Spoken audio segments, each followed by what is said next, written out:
Hi, friends. Mrs. Millay here, ready to read you a little bit more of Restart by Gordon Korman. Today's chapter, chapter 16, is told from the perspective of Shoshonna Weber. She and Chase have gotten pretty chummy, pretty good friends as they're working on their video contest entry, interviewing Mr. Solway. But remember that Chase caused a lot of angst, a lot of misery for Shoshana's brother. And her family doesn't exactly respect Chase or like him very much. So, in this chapter, we'll get some insight into that situation a little more. Here we go. Chapter 16, Shoshonna Weber. Joel's more miserable than ever at Melton Conservatory. I was hoping he'd start to settle in a little better, but it just isn't happening. He calls home every night and talks to Mom and Dad and me too for hours on end. Most of the time, he doesn't even complain. He just grills us about everything that's going on in Hiawassee without him. And I can tell he's so homesick, it's tearing him in two. The other night, he Skyped in just to watch me give Mitzi, our Cocker Spaniel, a bath. Mitzi had gotten loose that afternoon, and when she came home, she was covered in crushed leaves and some kind of syrup or honey. It took 3 soapings and half an hour with a comb to get her clean. Joel stayed online for the whole thing and helped me talk her through it. He even refused to go down to the dining hall for dinner. This was the kid who formerly wouldn't be in the same room with Mitzi because she made him sneeze.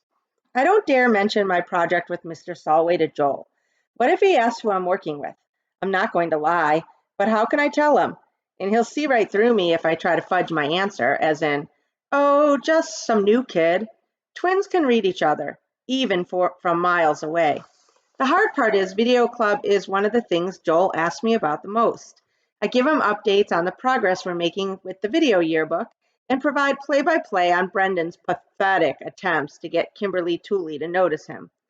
These days, that's the only thing that gets a laugh out of Joel. I work very hard not to say anything that might lead him to ask a question that I can't give him the answer to. He comes close a few times. For example, did you ever look into entering that national video contest? To which I replied, tons of homework in 8th grade. That's what it's come down to between us. I don't lie, but I don't exactly tell the truth either. It's sad because my project with Mr. Solway has turned into the biggest thing in my life. We should have been done 2 weeks ago. We already have so much material that we could cut it off anytime and still have more than we could ever use. But it goes beyond just the great interviews we're getting. We've really become friends with the old guy. Most of the time, we're barely working anymore. We take walks.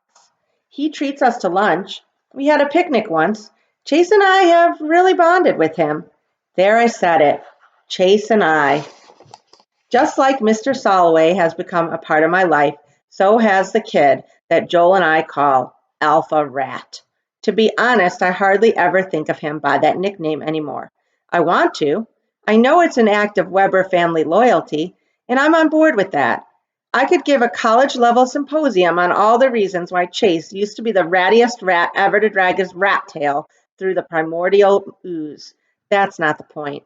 There's no question he was ratty then. The problem is, he isn't very ratty anymore. He's like a version 2.0 of himself with all the bad stuff written out of the programming. He isn't even that bad when he's with Beta and Gamma rats. They're doing community service at Portland Street, so we run into them here and there. The three of them still act like friends, but there's definitely some kind of tension in the group. I can't tell if it's Aaron and Bear who are wary of Chase, or Chase who's wary of those two. Maybe it's simpler than that. If the biggest jerks form a club, everything starts to fall apart when one of them isn't quite so jerky anymore. There's only one explanation, and it's about as unchased as you can get. He's nice. I thought he was showing his inner bully when he pulled the football team off Brendan that time, but I was wrong. I sure haven't seen any other signs of that from him. The biggest indicator of how much Chase has changed is the way he is with Mr. Solway. The Solways never had kids, so Chase has almost become the grandson the old guy never had. At first, I think Chase was just impressed by the Medal of Honor recipient, but it's gone way beyond that now. As much as Mr. Solway likes me too, the real bond is between him and Chase. I'll always be your friend, and occasionally, when Mr. Solway forgets, your girlfriend. The first time he called me that, Chase turned the color of a mature eggplant. I'll bet I was even darker purple than that. She's not my girlfriend, Mr. Solway, Chase mumbled in embarrassment. She's just. And he clammed up again because he was about to say a friend, but he was afraid I'd get mad at him for that. Back then, I probably would have. I'm not sure about today. We're in video club together, I supplied. The old guy rolled his eyes. You keep telling yourself that. Just because Mr. Solway is no longer the hermit of Portland Street doesn't mean he's all sweetness and light.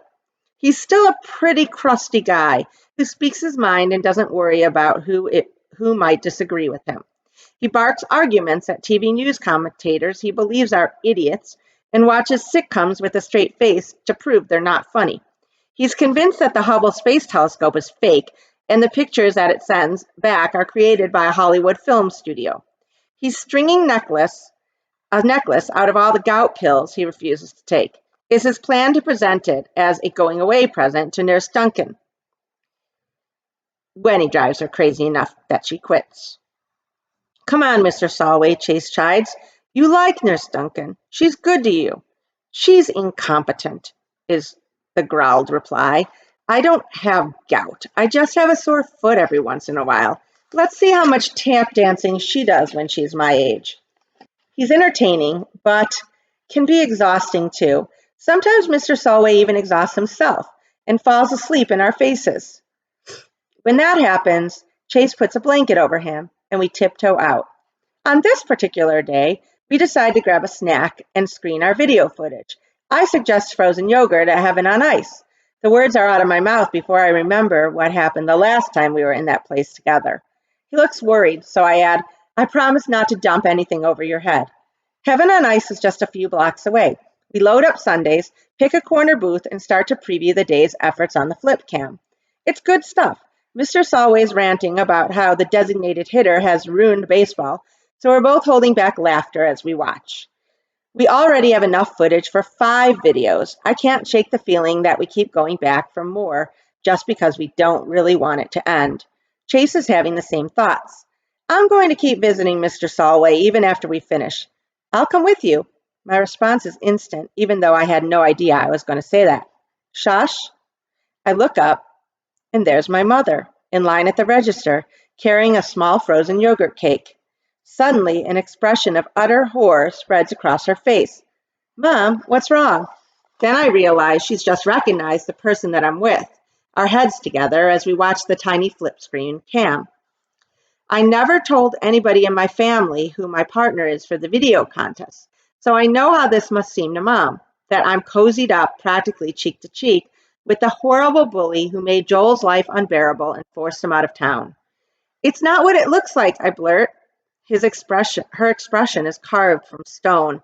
The car's outside. I'll drive you home. But Mom, I said, get in the car. Chase stands up. Mrs. Weber, she's been quiet up to now, but being addressed directly by Chase is too much for her. How dare you speak to me, she sees, her entire body shaking. Everyone in my family is off limits to you. If I had my way, you and your filthy friends would be in juvenile hall.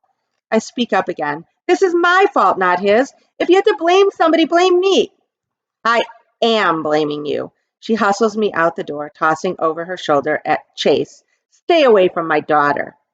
Can't we talk about this? I plead. Oh, we'll talk about this, she agrees. Trust me, by the time we're through, your ears will be blistered.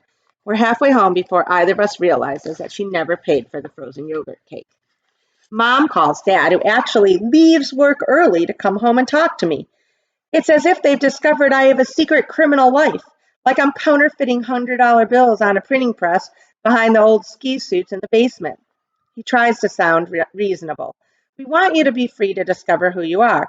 We've never put limits on that until now, I finish sarcastically. We never thought we had to, my mother explodes. Look, Shosh, you know us. We don't tell you who to be friends with. But him? He's the worst kind of bully, the kind who ruins lives. Your brothers, for one. We're not friends, I defend myself. At least we didn't start out that way. Chase is in video club now. Doing my contest entry on Mr. Solway was his idea. I didn't want to say yes, but the old guy is perfect. And it never struck you as suspicious that this boy who made a career of tormenting Joel would suddenly turn his attention on you? Dad challenges. Of course it did. I hate Chase Ambrose. I hate that Chase Ambrose. But he's different now. He's not a bully anymore. He doesn't remember anything that happened before his accident. How convenient, my father says bitterly. I thought so too, I admit. I was positive he was faking that amnesia stuff. But there's just no way. Nobody's that good an actor. And you know what? They aren't going to want to hear it, but it needs to be said. We weren't friends at the beginning, but I think we're kind of turning into friends. I like the new Chase. My mom recoils, honestly, like I just slapped her. Your brother, she begins, her voice shaking, is completely unhappy, attending a school he hates instead of at home, living the life he's entitled to. And the reason is that boy you're so quick to defend. I don't know if he's changed, and I don't care. The person he was broke up this family. What he did to Joel is unforgivable, and that means he can never be forgiven. Dad glares at me. I'll bet you haven't told Joel who you're buddy-buddy with these days. How would you ever explain that to him? That hurts, because he's exactly right. Fine, I confess. I never said anything to Joel. Well, maybe I should have. You can't be serious, my mother exclaims. What possible good could come of that? An idea is forming in my head, kind of a wild idea, but it's making more and more sense the longer it sits there. You said it yourself. Joel's lost at boarding school. I think he's more unhappy than he was ever when he was being bullied. And whose fault is that? Mom demands. Your new friend, that's who. Can we just talk about Joel for 1 second and leave everybody else out of it? He's so depressed at Melton, and maybe he doesn't have to be. What are you saying? My father asked. Chase bullied Joel to the point where he had to get out of town, I explained, but that Chase doesn't exist anymore. What if we're keeping Joel at boarding school for nothing? They stare at me. You mean bring him home? Mom breathes. The reason for him to be somewhere else doesn't really exist anymore, I insist. Chase has changed.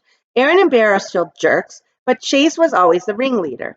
I'm not saying it'll be perfect, but Joel should be here. Joel wants to be here, and I'm pretty sure he can be here. I brace myself, expecting them to go off on me. I'm crazy. I'm dreaming. I'm gambling with my brother's life. Instead, dead silence. At last, my father finds his voice. What if you're wrong? I have no answer. I don't know what that I only know that I want my brother back. I've wanted it since the day he left for Melton. Shosh, 466. Joel, we've got to talk. That's it for that chapter, guys. The next chapter is Joel's chapter. So we'll get a little insight into his perspective about the possibility that Chase has changed and the possibility of maybe coming back home and going back to Hiawassee instead of staying at Melton where he's so unhappy. All right, I hope you enjoyed the chapter. Today is Sunday, so I'll be back tomorrow to read another chapter, okay? All right, have a great day. It's very lovely outside, nice and sunny. Get outside and get some fresh air today. Bye, everyone.